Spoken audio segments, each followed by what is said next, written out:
Hey people, happy Tuesday. It's Tom. I want to start off today talking about an issue that's been on my mind a lot lately, and that is the issue of infants who are born to mothers who have been using alcohol, tobacco, legal drugs and illegal drugs during pregnancy. We hear a lot on the news these days about the opioid crisis and about babies who are born to mothers who have been using opioids and the devastating effects that those drugs can have on a newborn, on the developing child, and of course on the newborn. But the biggest drug that we have a problem with, that really has perhaps the most devastating long-term effects on a child from prenatal use by the mother, is alcohol. And I think in Georgia we see we see situations in which women have been, during their pregnancy, using a combination of alcohol, marijuana, meth, cocaine, you name it. And what happens is we end up with children who are often premature, who are in respiratory distress, and especially when alcohol is involved, who can have long-term cognitive deficits related to the mother's use. Now, we're doing a lot about it. I know many of you know out in Region 3 in Douglas County, Judge Peggy Walker, working with our folks and with public health and behavioral health and a lot of other folks, are doing a pilot to see how we can better get these women into prenatal care and make sure that they are getting treatment for any substance use issues during their pregnancy, and really giving these children what they need as soon as they're born in terms of treatment and care so that they can recover to the greatest extent possible. But one of the things that we probably need to focus on better is understanding just what effects prenatal use, prenatal drug and substance use has on children, and how we need to approach these issues. Let me give you a couple of examples that have come to my mind lately.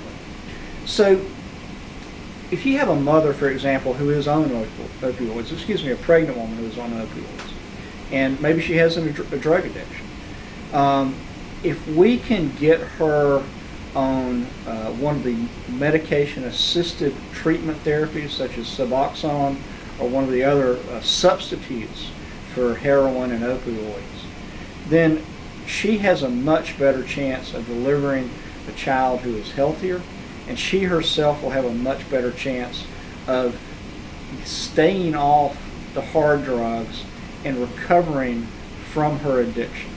But unfortunately, what we see sometimes is that when we, as a state agency, become involved and we see a woman who is using one of these medication-assisted therapies, that we don't know how to approach it. We say, well, she's still on drugs, so maybe we should make her totally get off drugs. That's not the way to go.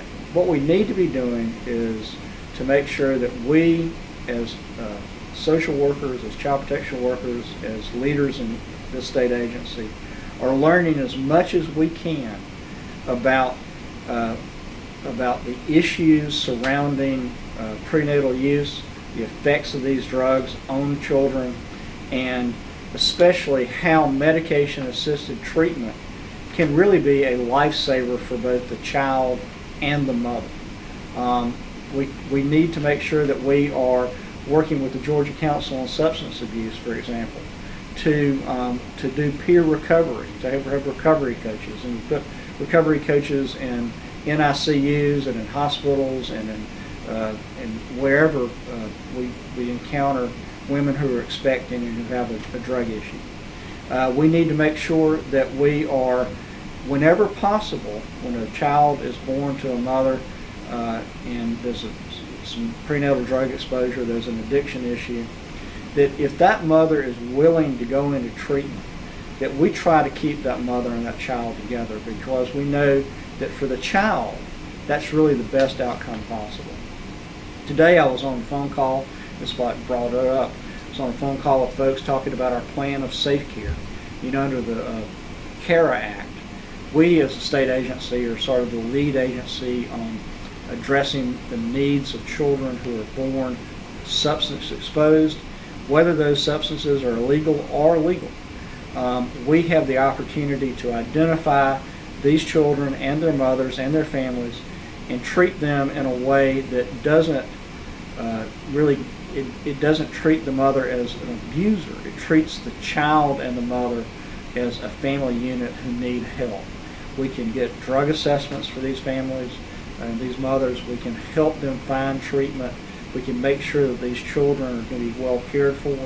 And so when we do our plans of safe care, let's make sure that we are doing that in the spirit that we know we have a woman who has given birth. She has an opportunity because of this birth to give her child a new and better life if she goes into therapy, if she goes into treatment.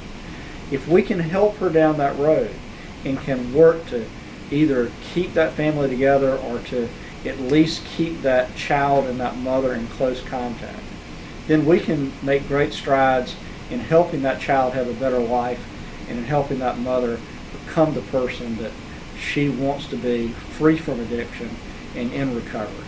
So that's been on my mind today, and I want to encourage you to look up information on the Georgia Council on Substance Abuse, on medication-assisted treatment. And if you have any questions about our policies and our practices regarding mothers with addiction, suspected mothers with addiction issues, and mothers who have given birth to newborns who are drug exposed, please let us know. A couple of other things that are going on. Number one, we're having the Georgia Conference on Children and Families this week in Augusta. That's the Together Georgia Conference. Great conference. I'll be there tomorrow to talk more about Family First, which, by the way, I should add, this new law will allow us to do more to get women into residential treatment and to keep them with their children without bringing those children into state custody. So that's one of the great benefits of that new law. We also have coming on board with us this week on the 1st of November, the Right from the Start Medicaid team. I want to welcome y'all again. Our teams have been doing, both here at DCH, have been doing great work in terms of making sure that transition is smooth. So I want to welcome y'all on board.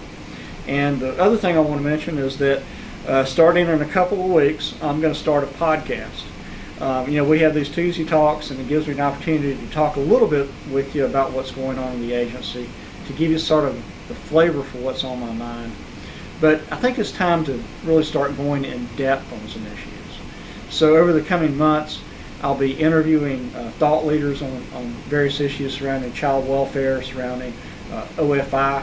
I'll be digging deeper into these issues, and I hope that these podcasts will be helpful not only to our staff to understand how they can go deeper into understanding some of the issues that we deal with, but will also be helpful for the philanthropic community, for our providers, for the child welfare community, for legislators, and for all of those out there who are interested in issues surrounding our state's treatment of vulnerable families, our help for vulnerable families, our protection of children, and how we do our work, and what we think the future holds for the state of Georgia when it comes to children and families.